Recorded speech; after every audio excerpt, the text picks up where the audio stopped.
welcome to the BOMA Orange County on the Menu seminar. Today we'll have a talk about security and the return to work. We have Mike Daley and Chris Bailey, so I've been calling it the Bailey and Daley Show. I'd like to thank our annual platinum sponsors with BOMA Orange County, which are listed in the seminar slides right now. And then also thank VFS for their sponsorship of all of our not lunch and learns, but are on the menu. So again, thank you. And with that, I'm going to hand it over to our speakers today, Chris Bailey and Mike Daley. Go ahead, gentlemen. All right, Gary, let me go ahead and grab control here. I know we just practiced this, but okay.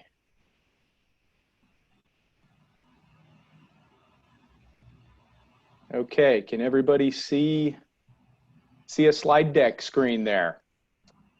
Yes. I hope that is working out. Okay, so first of all, I just want to say thank you to Gary, Nicole, and Kristen. And I want to say thank you very much to BOMA Orange County for reaching out to Mike and I to share this presentation on this very unique and ever-changing topic, which is preparing for return to workplace from a security perspective. I will start out with, let me see if I can advance the screen here. Uh-oh. Well, my screen's not advancing. You'll need to go into the presentation and just change that slide, Chris.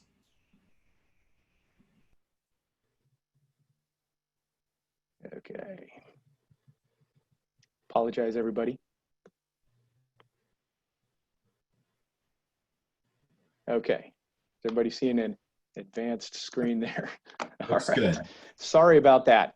But I did want to say thank you very much to Orange County, and I did want to take just a moment for myself and Mike to introduce ourselves. For those of you that I've not met, I'm Chris Bailey. I'm the Senior Regional Vice President with Allied Universal Security Services. I've got operational responsibility throughout Orange County and Inland Empire. And I've been in the security industry for coming up on 2 decades now. I've been with Allied Universal going on, well, it's about 18 and a half years right now. And I have been a member of BOMA Orange County all of that time. We have at Allied Universal about 180 branch offices worldwide, most of those being in North America. Within my region, I've got a few of those offices, and we have clients in just about every vertical market within my region. So I've got some clients that have already been preparing and implementing their return to work procedures. Those would be some of our hospital clients. And then we've got some that are just now preparing and getting ready to launch some of their return to work procedures from a security perspective, those being our large retail clients. And then we've got some clients that are just now starting to think about what are their return to work procedures going to be. So we do have quite a lot of information in regards to sharing what we are seeing out there and how things are definitely changing constantly right now with regards to this topic. With that, Mike, I'll turn it over to you to go ahead and introduce yourself. Excellent. Thank you, Chris. Can everyone hear me before I jump in? Yes, I can hear you fine, and I'm going to assume people can hear you okay, Mike. We always have to ask, right? The new normal on Zoom. Again, I echo Chris's sentiments. Really appreciate the opportunity to speak to our friends and family here in BOMA Orange County. Myself, I've been in the industry 14 years with Allied Universal the entire time. I have the very unique privilege of working with our prospects and clients across the Southwest region. So to Chris's point before, we really do bring a litany of experience in regards to the different phases of returning to work. Because our Southwest region, of course, captures Southern California, where everybody on the phone is, but as well as the Four Corners states and Nevada. So we certainly have seen return to work on multiple stages of the ecosystem, if you will. Very proud, as Chris had mentioned, to be the largest provider of security services in Southern California, as well as the United States. But we understand that there is a responsibility to that title. It's not just something that we can brag on. That responsibility is what we're doing here today. That's sharing what we've learned throughout our regions, throughout our branch offices, through our clients, and bringing that to you. It's sharing that with you, sharing those best practices or the practices that we talk about today. So with that being said, I'm going to jump right in. And Chris, if you could, we are on the next slide. Thank you. Yep, new normal, right? Thank you. So as we look at this slide, we show a couple of these images on the screen because they really represent a couple of the critical components in the plan to return to the workplace. And really at the same time, they kind of highlight some of the changes in our world. First, on your top left-hand side, you see Governor Newsom and his team practicing some social distancing while they were providing some executive stay-at-home orders. I know that we're hearing those on a pretty regular basis. I always like to take a pause because those pictures with our politicians in the background with social distancing is something that's new for all of us, right? I think everybody's used to everybody trying to in behind our elected officials and be in that camera shot. So even just that photo shows a stark contrast to what the world used to be several months ago. Secondly, directly under that, that's a snapshot of one of our retail sites up in Los Angeles. Typically a very busy area, hundreds of pedestrians, vehicles, can't even really get a picture most of the time. But as you know, with the lockdowns and everything that we're dealing with, came to a complete halt. And then third, on the right-hand side, you'll see a frontline grocery store employee. We really wanted to show that because what we didn't realize at the time is these are the folks that were implementing the very early stages of a lot of the items that we're going to talk about today as it relates to social distancing and some of the policies and procedures we need to follow as we open. If we can move to the next slide. So our topic, as we discussed before, is return to workplace. Now is really the time, especially in Southern California, to start thinking about preparing for and really launching your return to workplace plan for your facility, your building, your existing structure, wherever it is your employees and tenants are going to be returning to.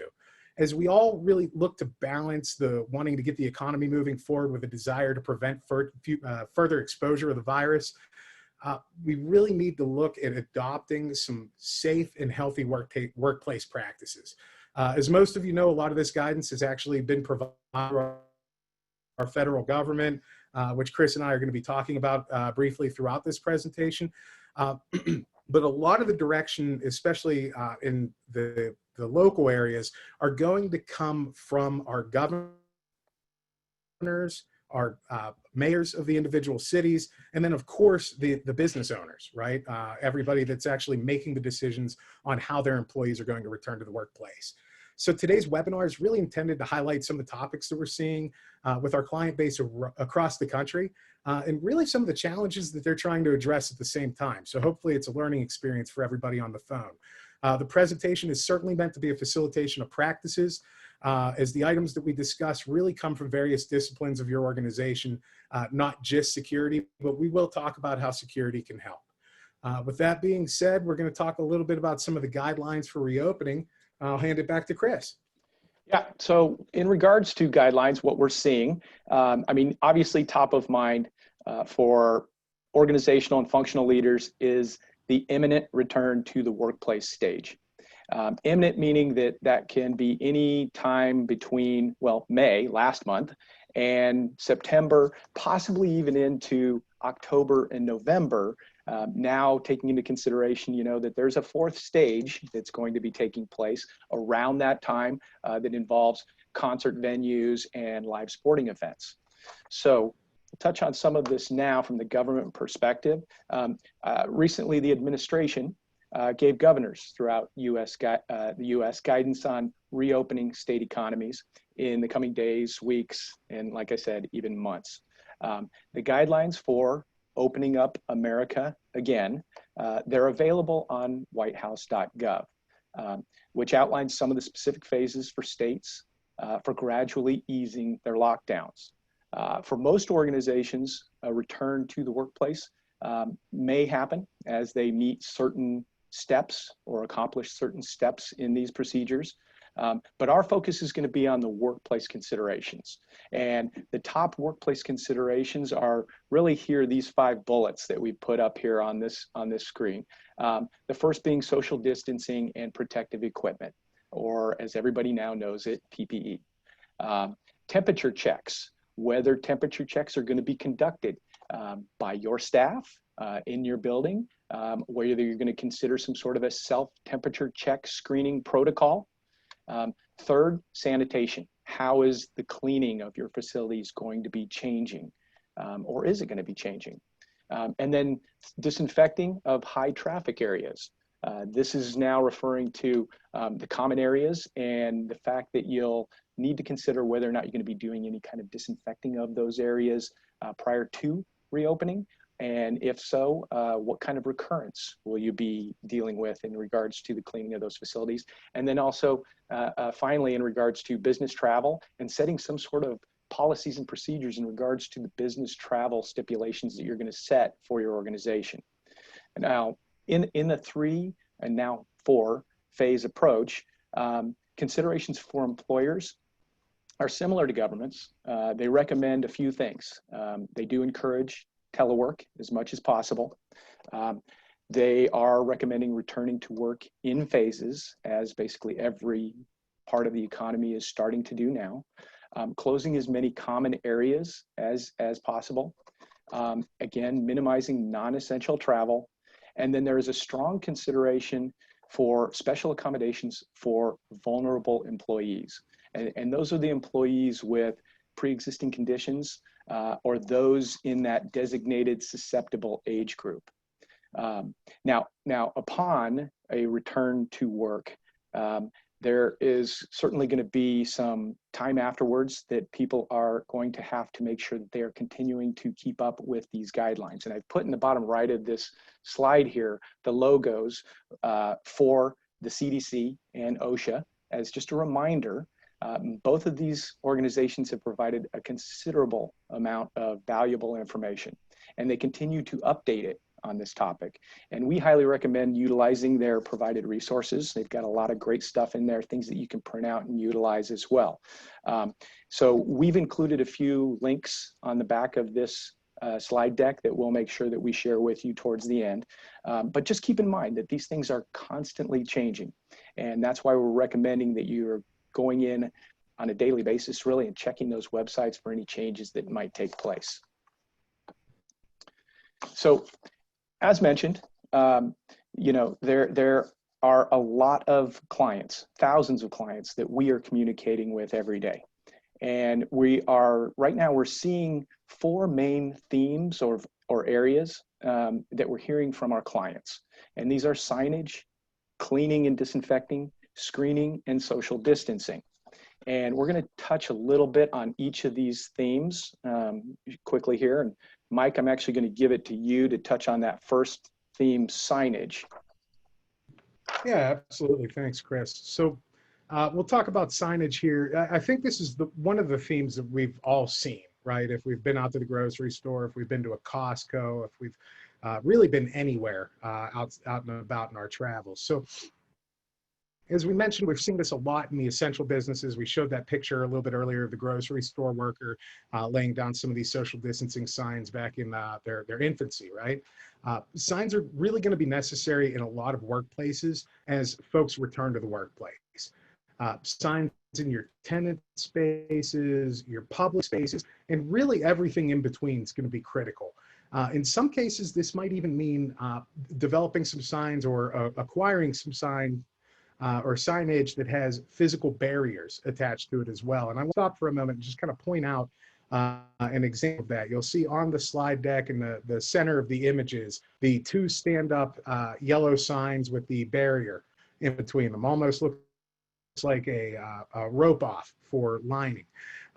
That is a very, very good example of social distancing. In fact, we've noticed even in my travels through some of the airports and some of the office buildings throughout downtown Denver as well as Utah, we're seeing a lot of the common areas being blocked off with that very sign. So it's accomplishing the social distancing requirements, letting people know about the 6 foot, but also acting as a barrier for common spaces, because it's very difficult to have a cleaning crew in those common spaces every time somebody leaves. One simple and effective example that we've really seen as it relates to managing your lobby is the ingress egress adoption. You want to make sure that you're having folks entering your lobbies, your buildings, your facilities one way and exiting another way. That makes sure that, number one, if you do have somebody doing screening, and we'll talk about that in a moment, they have the ability to screen everyone that comes into the building. But more importantly, if you don't have somebody there doing the screening, it ensures that the folks are seeing the signage that you're making the investment in. So you place the signage there appropriately. Now's really the time to think through and order a lot of those appropriate signs when you're thinking about your elevators, your freight areas, mail rooms, loading docks, lobbies, even your tenant spaces, depending on your relationship and your contracts with your tenants. They may require different signage for different needs, right? So you'll want to make it a point to talk with your tenants, talk with the folks that utilize those areas, and make sure that you're implementing the right signs. As a security provider, Allied Universal would work with you both through these signs and help support the new building procedures. But one thing we really like to make mention of prior to moving this slide for Chris is when you're looking at those new building procedures, when you're looking at whether or not you're going to have screening or what all these signs or what those signs are dictating to folks, you want to make sure you have some dialogue in regards to the policy behind those procedures as well.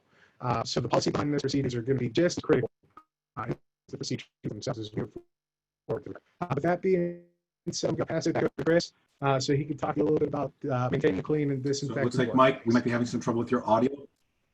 Yeah, Mike, you were broken up there just a little bit. But speaking to your slide, if everyone can hear me just a little bit here, obviously Mike's talking about the fact that these signs are very beneficial to us in security in regards to helping to maintain and police all of these different policies and procedures that are in place. And now is really the time to start looking at ordering these types of signs, looking at the layout of your building, your lobby, your ingress and egress, so that you're appropriately ordering the particular signs that you need here, which is going to help us to help you in policing all of that traffic flow. Sorry, Mike, kind of had to rehash your slide there. Just, you were broken up just there a little bit there towards the end. Okay, apologies. So moving on to the second theme that we're seeing in regards to maintaining and cleaning the disinfected or maintaining a clean and disinfected workplace. These are a few of the questions that you want to make sure you're asking yourself as you're getting ready for this return to the workplace. One thing that I do want to point out here is you want to make sure that you have a reputable cleaning vendor that's able to adjust quickly if things change. Like I said, things are changing constantly in regards to these policies, procedures, guidelines. You want to make sure you got a reputable vendor. They can do make changes quickly. They've got appropriate staff to be able to, if needed, do a deep clean if you had to for some reason with very short notice. We do recommend that you are communicating with all your employees and your visitors, your new healthy work practices at your location. For example, you may include safety protocols that include limiting contact with others and with surfaces, or even examples such as limiting public restroom occupancy to one at a time. So there's a lot of things you need to consider based on the density of population within your building.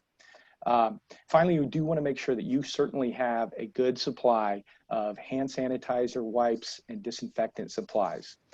In all of these areas, we or your janitorial provider can certainly help think through these best practices and then, monitor the compliance.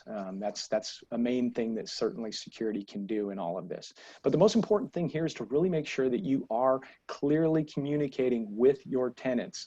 And you can do that with the signs, with email blasts, and repetition. Constantly reminding folks that this is the new normal and this is how we are handling all of this. Mike, I'll go back to you for our third theme we're running into. Excellent. I checked my Wi-Fi. Can you hear me a little bit better now? Yeah, that's much better. All right, perfect. Thank you. Appreciate the coverage on that, Chris. So third, we're going to talk about, and it's probably the most trending of all of the themes that Chris just mentioned, employee screening. We've really been working with a number of our clients across the country to support the new screening measures. This ranges from screening questionnaires all the way to close contact temperature screening to thermal imaging and distance screening. We're dividing these into 4 different tiers of screening services, and we're going to talk about those, I believe, in 2 slides. I don't want to talk about it too much now, but do keep in mind, employee screening is probably the most trending piece of return to workplace. Understanding what that process will be, what the policies are, and what the procedures behind those policies can be for your organization, your building, or the tenants. I'll hand it back to Chris so he can talk a little bit about social distancing management before we jump into the tiers. Before you go on to that real quick, there was a question, what your experience has been about performing temperature checks and screenings at commercial properties. Well, I think, Chris, I'll handle the beginning. If you'd like to jump in, feel free. I think across our region, really seeing it run the gamut. We're having a number of our clients asking us to help them with the screening questionnaire, just to make sure that they're checking individuals, asking the right questions, and ensuring that they're coming in safe, or at least getting their employee base or tenant base thinking about when they come to work and making sure that they're not symptomatic, all the way up to what you see from some of the Amazon commercials. If you've watched them on TV recently, which is the thermal imaging. It really does run, I'd say, in a number of commercial real estate locations, it's closer to the questionnaire or screening, but we've really seen a lot of folks ask for. Chris, are you seeing anything different? Yeah. So no, I'm not seeing anything different. There's quite a range in regards to what we are seeing. We are doing everything from the actual forehead thermal screening to the simple questionnaires, to even blasts that have been sent out in regards to self-temperature screening. For the most part, I will tell you that from a commercial property standpoint, what we are seeing is more of the questionnaire type of screening. In other words, asking people if they're experiencing a fever. But we are actually doing some of the thermal forehead screening at commercial properties. Not a great deal. I will tell you that for the most part, we've seen that more at our medical facility properties, where they're actually doing the actual forehead thermal screening. Other than that, it's a lot of the self-testing or self-questioning, or the actual just screening questionnaires that we are asking. I hope that answers the question for that individual. If not, we've got a question section at the end, and we can revisit as well. And we're going to be touching on a little bit more in depth in regards to some of the thermal screening and the actual equipment and so on here in a little bit. I'll touch on also the 4th theme that we're seeing, which is sort of related to the signage topic we talked about earlier. But this is the actual now social distancing management, which is also an area that security certainly can help in, and we are doing quite a bit of this. This is managing the guests and visitor process. It's absolutely key in regards to making sure that you're following the procedures and that you are helping to mitigate the spread of COVID. We can help to limit the number of employees in an office at any one time. We can help to manage their proximity to one another. Now, certainly this is going to be a greater challenge in an open office environment, and you might have to consider even cordoning off sections and areas within your own space. You can see the picture here with chairs that are X'd out. This is very similar to what Allied Universal has had to do across our branches across the country, because we bring in applicants. Every day we have our applicants coming in our lobbies. Some days we have very busy days, and that lobby could be full, shoulder to shoulder, and we have had to space them out and cordon off areas. We've had to remove chairs. We've had to put markings on the floor to cue them outside if need be. So that's a little bit of what we've had to do. You can actually install physical barriers that separate employees from each other, or customers or tenants, contractors, guests, whatever you happen to have in your buildings. You can also institute staggered shifts, meaning both remote scheduling and work hours flexibility. Now, relating to security, that might mean that you have more officers on the later shift than you normally would have had. More officers, normally you might have had more officers on your daytime shift. Now, if you might be staggering tenants and employees, you might have to stagger your security shifts, and we certainly can help out with that. We actually had to stagger our shifts in our offices, and a couple of my offices are what we call mega branches, and we'll have upwards of 8 operations managers in a single office, and they're all in a bullpen type of setting where they're not even in cubes, they're in what we call pods, and they've each got their workstation, and then they've got a divider between them and the next workstation or pod that's really only coming up about nose high, and they're looking right across into the eyes of the individual sitting across from them. And so in a situation where we had 8 operations managers in a branch, we are dividing that up, and we'll have 4 of them come in and work an early shift from 5 a.m. to 1 p.m. and 4 of them work from 1 p.m. to 9 p.m. So you got to think about those things as well. You certainly should consider conducting meetings virtually as much as possible to limit the flow to any common areas. We actually hold webinars even with people in the same branch, sitting from their own workstations. So you don't have everybody piling into the conference room and having to be in there with their masks on and trying to separate out as much as they can, 6 feet. We just found that doing the webinar, have everybody at their workstation that's already socially distanced, has been working best. And we also conduct safety and security orientation training classes virtually all the time. Just like we're doing right here, we do this all the time with our clients. You know, we're happy to share this type of material as well for you to share with your tenants or employees also. Just think about how you might promote virtual meetings as well, as much as possible. So with that, I'm gonna turn it to you, Mike, here to kind of get into this meat on this thermal stuff in regards to how we can help you out. Yeah, sounds good, Chris. Thank you. We can move right on to the next slide too. We can jump right in. Thank you. One thing Chris had mentioned, and I wanted to back up a moment on it as well. In this new normal, one of the things that we've really found is creativity is really trumping a lot of other things. So Chris and his team, very modest, but one of the things that we've also found our team's doing is, instead of filing all those people into the lobby for job interviews, we're seeing drive-up job events where job applicants, instead of having to get out and be uncomfortable and be in an office building around a lot of people they don't know, they're able to actually do a drive-through event. So not something that's going to benefit everyone on this phone, but just an idea of how you can think creatively to get around some of the limitations in this new normal we're dealing with. As a security provider, of course, employee screening is really a natural fit for what we do. We're already doing a lot of screening in a number of your buildings and buildings across the country.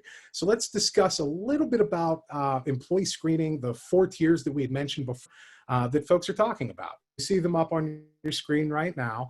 The first and probably the most prevalent that we're seeing at this point in time, as Chris had mentioned, is the screening questionnaire. Have you experienced any symptoms in the past 48 hours? Have you been in contact with anyone that's had the virus? Have you traveled outside the country in the last 14 days? Have you had a quarantine? Do you have a fever? Things of that nature. The screening questionnaire really does seem to be the vast majority of what we're seeing across the country, but we are seeing a lot of the other 3 as well. So number 2 that you see up on the screen is what we call closed contact screening, not enclosed. And we'll talk a little bit more about enclosures on the next slide. But what this means is that we have an individual who can be coming in direct contact with another individual doing their screening. They're not behind a protective barrier. They may be wearing a robe, a face mask, as well as the face shield, the appropriate PPE as it relates to gloves, but they're physically doing a temperature screening on those individuals not behind a barrier. Tier 3, moving up a notch, very similar to the close contact screening because we use a lot of the similar devices, whether it's a thermal forehead device or even a thermal distance screening device. But the third tier is done behind what we call an enclosure. I think we've all seen the enclosures, whether it's been at a grocery store, convenience store, Costco, Home Depot has done a really good job with them. But the plexiglass enclosures, an individual being behind that enclosure is required to wear less personal protective equipment or less risk for contracting or spreading the virus. So certainly a tier to think about if you have the capability of having an enclosure in your lobby or in the facility that you serve. Fourth, and certainly not last or least, is distance screening. I think this has been made famous by Amazon relatively familiar with them. This is where we deploy a computer and artificial intelligence, as well as the actual technology, the camera, the thermal imaging itself, to allow us not only to screen a large group of people at the same time, but it also allows you to start developing profiles of those individuals and the temperatures that they typically run. While that's certainly a much more expensive and technology comprehensive solution, it is a very good solution if you do need to screen a number of people at the same time. Some items like that screening questionnaire we talked about earlier can really be rolled into your security team's workforce management system. This allows for instant reporting to make sure that your building owners, your tenants, and everyone else that might have a stakeholder's touch in your program have the access and the ability to see what the results of those screenings are. On our next slide, we're going to talk about a couple of the examples of enclosures that we're seeing around the country. Sorry, can you move to the next slide? Yeah, I jumped ahead of you there, Mike. Sorry. Not a problem, Chris. Thank you. So on the next slide here, we just put this up as an example. I jokingly say on a lot of these presentations, the last thing we want is your security team to be drilling holes in your lobby or creating enclosures for them to be using. I think everybody on the line, knowing that this is BOMA OC, has probably a very crack team of engineers and folks running your building that are much more qualified at putting in enclosures than your security team is. But we did want to show a couple of examples. The one on the left that you see is what we typically see in a lot of lobbies. It's really just an enclosure that sits on top of a table. It sits on top of a desk. It's basically what we call a table prop barrier. It does protect the individual behind it, typically because the remainder of their body behind the desk. On the right-hand side in the center, just like we're looking at right now, you'll see the 7-foot square enclosure. We're seeing a lot more in manufacturing centers where we're screening a lot of people as they come in, and the individuals are at very high risk for contraction or even spreading the virus. This, again, is a full enclosure, typically has areas cut out for an individual to be able to do their screening through. That might be a hole in the top for a thermometer screening, possibly closer towards the middle for hands, whatever that looks like. And then again, on the right-hand side, you heard Chris about PPE before. I think it's really become a common theme in all of our vocabularies. But this is a typical complement of PPE for a screener. So whether you have one of your security personnel doing the screening, a lobby individual, an ambassador of some sort, this is what you want to think about when you are standing up those posts, because those individuals will need an ample amount of that personal protective equipment at their disposal so that they can change out of them as necessary. If we could move to the next slide, Chris. On the slide, I'm not going to take very much time here, but we did talk about some of the examples of the technology that's available. There's some really good technology out there on the market as it relates to handheld and fixed temperature screening devices. But one thing we want everyone to know is there are no places that are flooding the marketplace with variances higher than 10 degrees. And as we all know, if you have a variance higher than 3s, that's certainly a piece of technology that's much more accustomed to a vehicle, possibly even animal temperature screening, not human beings. So it's really important that we do the right diligence to make sure that your provider, yourself, are sourcing the right equipment for the job, so you don't have to replace it later on. The examples of some of the wait times that we're seeing are up on the board. They have come down slightly over the last week, but I would only say about a week for each of them. So if you are procuring some of these devices and some of the lead times are coming in very quickly, highly, highly, highly recommend take a look at the certifications, do a little bit of digging, and make sure that the equipment that you're purchasing for your team is going to provide the desired result. All right, Mike, I'm going to pass quick. it over to Chris for the next. Yeah, Mike, real quick, I'm going to pause your video because you break up a lot and I think it could be a bandwidth issue. So we're going to try without your video next time you speak, okay? Perfect, thank you. I'm going to just add one thing to what Mike just talked about here in regards to these different screening procedures. Allied Universal, if you do utilize any of Allied Universal's personnel to assist with this, whether it be your current lobby ambassador or you're wishing to add personnel to assist with this, if we are going to be doing that for you, I just want to let everybody know that we do have a screening agreement that we need to have signed. Our legal department is holding us certainly accountable for making sure that we have that signed. I'm sure that you need to take that into consideration with any vendor that you're going to have involved in any of the pieces of your screening protocol. So I just wanted to make sure I added that for everyone. Okay, so once you have done a lot of the prep work in regards to planning what you're going to be doing for your return to work protocol, and you've got your idea set aside as far as what tier of tier of screening that you're going to be doing, then you've got to look at how you're going to protect your employees and guests, your contractors, as you now enter into kind of this new normal as they proceed through the rest of their workday. And certainly security is part of that process and can certainly help to reinforce that on an ongoing daily basis to make sure that the new normal is really being adhered to. And what we can do to help you with all of this is really what these 4 pictures here are showing. First of all, in regards to social distancing, you know, we can help with policing the social distancing. Now that certainly is going to be different.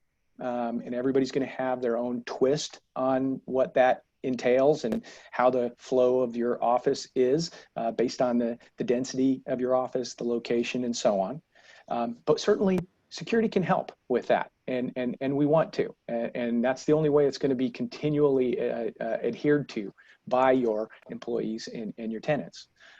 Lobby management is going to be more important than ever before. With regards to lobbies, certainly we can help to control the number of people within in a lobby. We can control the flow of traffic. If you decide that you are going to set up a certain path of travel through the lobby, lobby management conducted by security certainly can be part of that. And then of course we can always help to enforce the social distancing. You put markers down on the floor, we will make sure that we are the ones that are helping to manage that for you.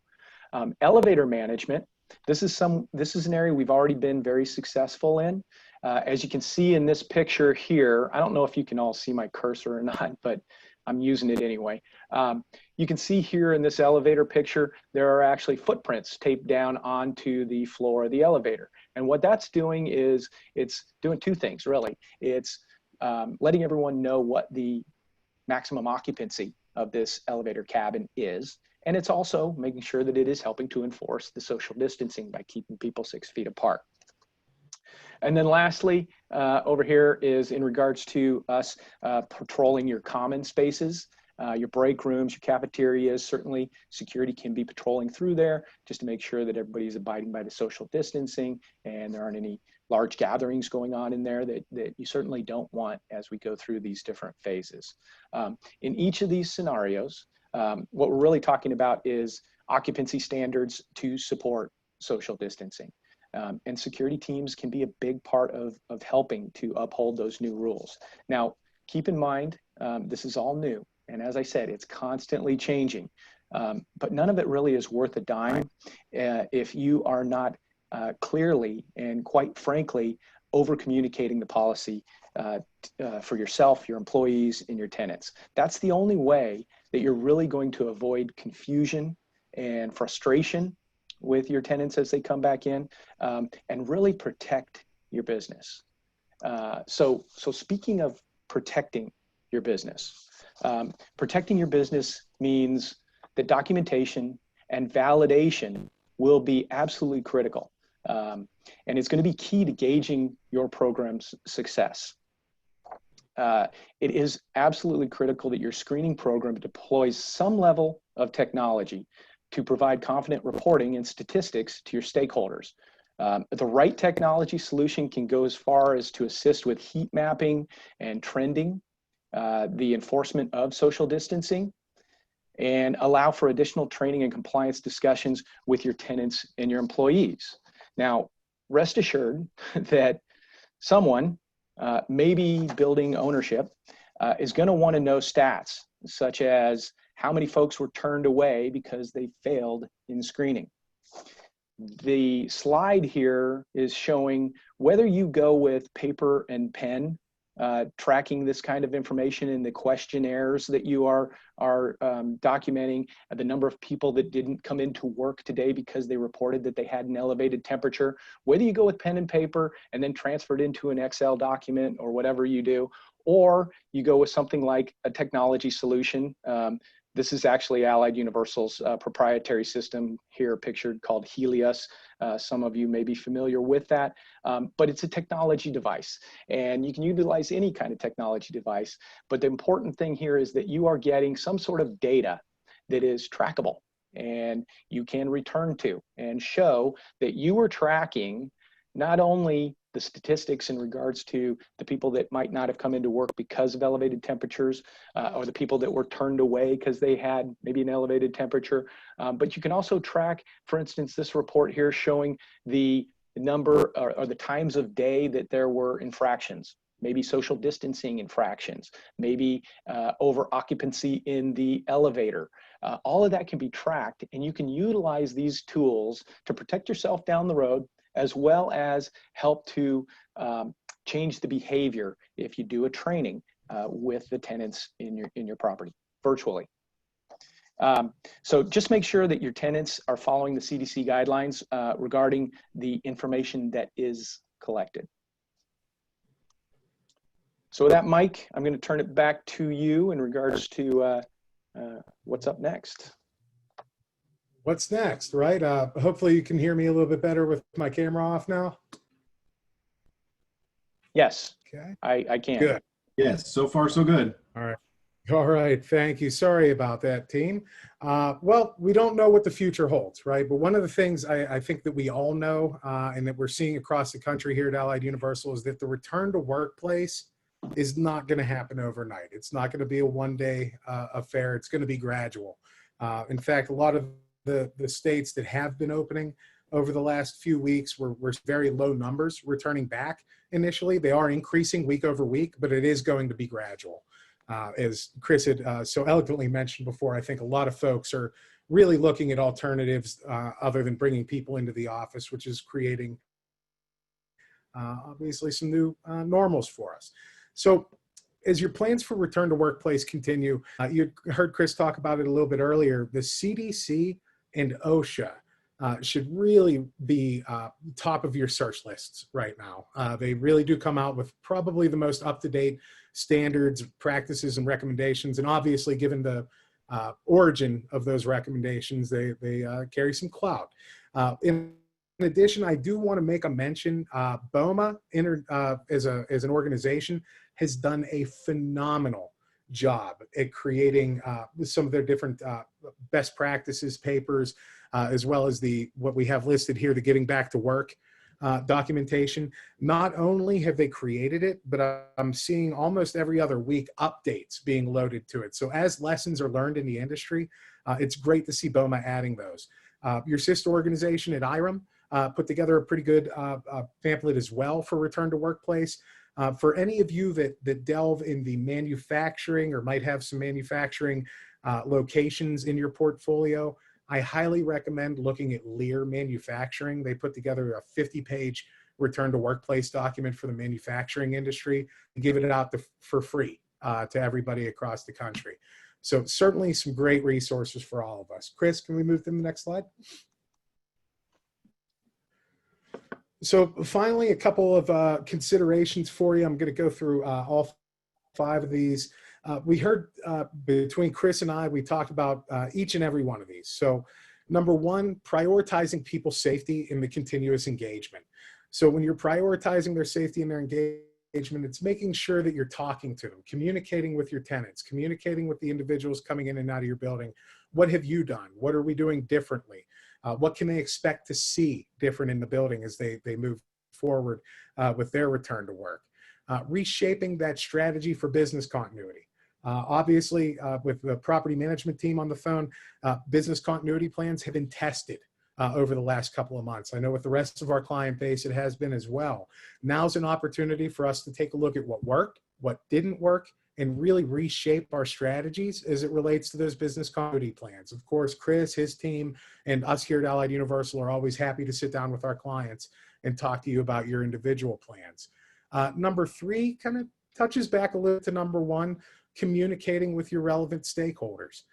What we have found throughout the entire country is the individuals that are communicated with the most have the least amount of anxiety for returning to the workplace. So if you're able to effectively and efficiently communicate what the new screening procedures are, what the new cleaning practices are, changes might have been done to the building, it's going to provide people with confidence to come back to the workplace. Number 4, taking a gradual approach. I'm going to pause here for a moment because we need to balance that return to work mentality with truly what's been going on over the past several months. And we have to understand there's a number of folks that might not have daycare because of the shutdowns, may have some significant changes to their personal life if they're caring for elderly people or have contact with an at-risk population. You really want to balance some compassion with that back to work mentality, whether that's with your own employees, the tenants that come back. Just make sure that we are considering that right now. I think this pandemic shook a lot of things up for everybody, and being able to really think about the effects that the return to work has on your individual stakeholders is critical. And then number 5, build some resiliency for the new normal.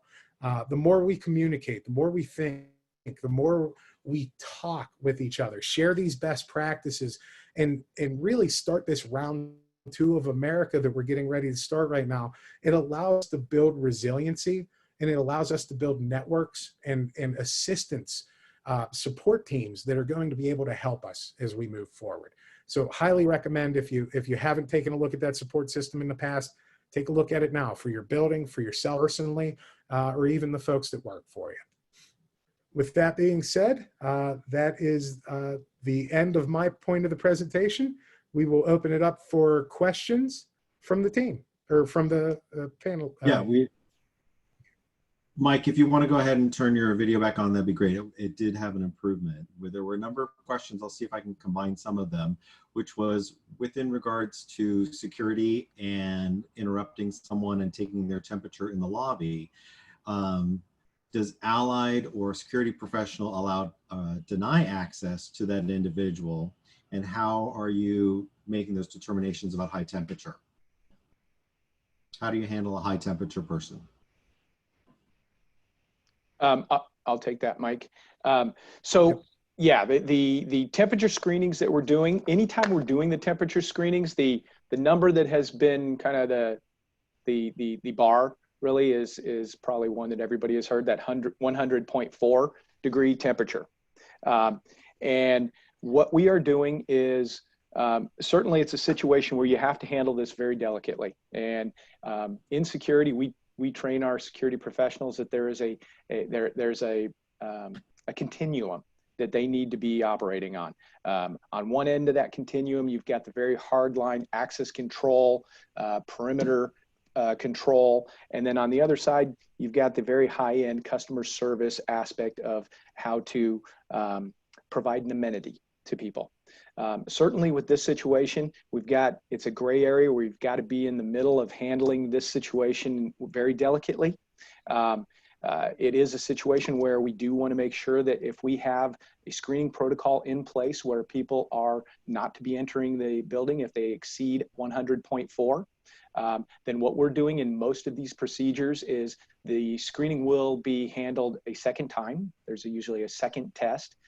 And then if the individual is testing over 100.4 a second time, then they are sent to a secondary screening area.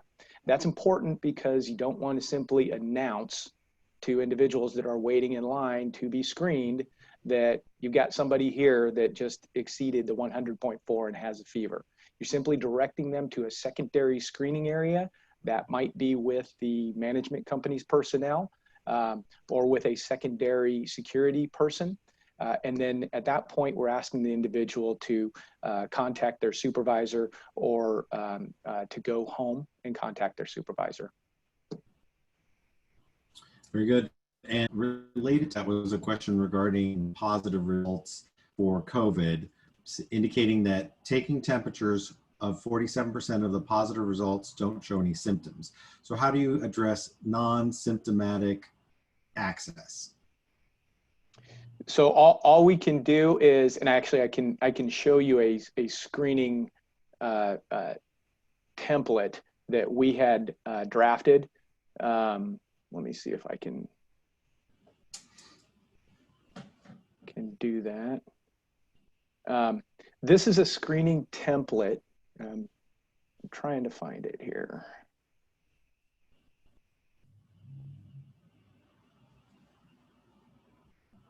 I'm not able to find it right now.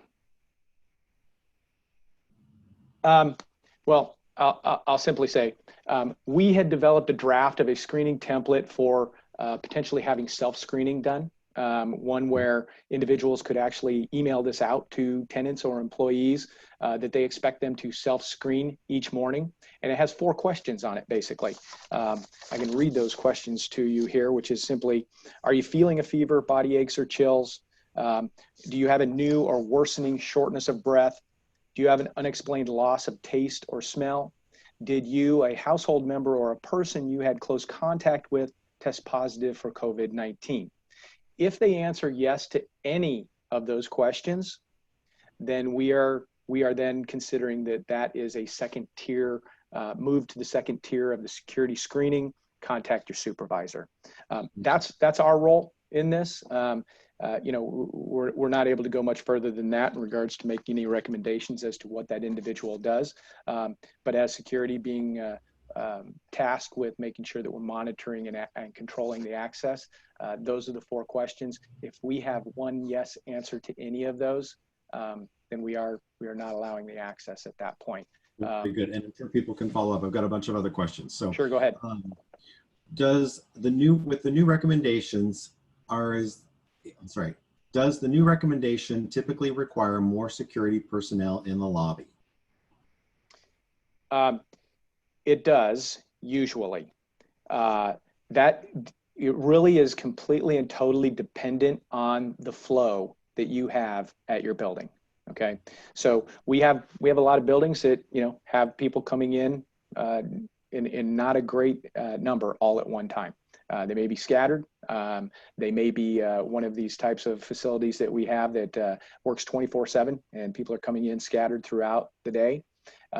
When we see that we've got any kind of line taking place, if we're backing people up to the point that they're backed out of the lobby, that is when we are making the recommendation to property management that you need to add a second person to this. Okay. Regarding Ed Hoffman with the elevator, the sample you showed indicated that they should face the wall. It looks like the footprints face outward towards the wall. Is that what the recommendation is? Yes, that's a best practice that we're recommending. Obviously, I know that's a little bit awkward, but this whole situation is a little bit awkward, actually, and that is really the best practice that we're suggesting. And I will also recommend it, because I forgot to mention in that slide, that those footprints, you can actually go onto the CDC website and you can print those out right from there and utilize them to tape down on your, as well as a lot of the other signs that we had shown. Good to know. One of the last was, does Allied provide the countertop barriers that are in the presentation? So we have sourced a lot of the equipment that we showed in this presentation. You know, all of the PPE, we have set up arrangements and actually set it up through our intranet system that our employees can order it and bill it back to any clients that wish to obtain any of that. The more expensive equipment that we showed, the distance thermal scanners and the handheld thermal scanners, the distance handheld thermal scanners, those can be quite pricey. We have had our systems folks vet out, as Mike talked about, the different types of those, and the vendors that we recommend are ones that we fully vetted. You're not going to run into a situation where you have a thermal distance scanner, as Mike had pointed out, that's meant to for the automotive industry to and can have a fluctuation of 10 degrees rating temperatures of car engines. These are truly meant for this type of purpose, and we're happy to share those contacts, those companies. Like I said, we can source it, order it, and bill you back, or we can give that information to you and you can go direct. Very good. Got another one. So any other questions, please go ahead and forward them to me and let me know if you want to talk. From Jacob Floyd, do you have any recommendations for properties with small security teams with one officer on site? So a best practices suggestion for that. Yeah, so it again is going to depend on the procedure that you put in place. But if you are going to go with a thermal screening or a questionnaire screening, then I would definitely recommend that you are adding a separate staff for doing that type of procedure. I'm not here to sell any hours to you, but I am letting you know that if you get into a situation where you're going to have a screening procedure, even if it's just a questionnaire, you're probably going to need to have some additional staff. And many of the locations that we have done that at have wanted to completely separate the two. You have a separate staff for your screening procedures, and a separate staff that does their normal duties protecting your facility. Excellent. All right, well, that's the end of our questions. I want to thank Mike and Chris for presenting today. Thank all of our sponsors from Allied Universal and BFS and the rest of the collection. My co-chair, Nicole Bonita, she's out there somewhere, so thank you, Nicole. And be on the lookout. The on the menu topics keep coming at us fast and furious. We were originally scheduled to do 3 or 4 this year. We're up to looking at 7 right now. So stay tuned. And with that, thank you everyone for joining, and have a great afternoon and a great weekend. Thanks for having us. Thank you, everyone. Thanks, Mike.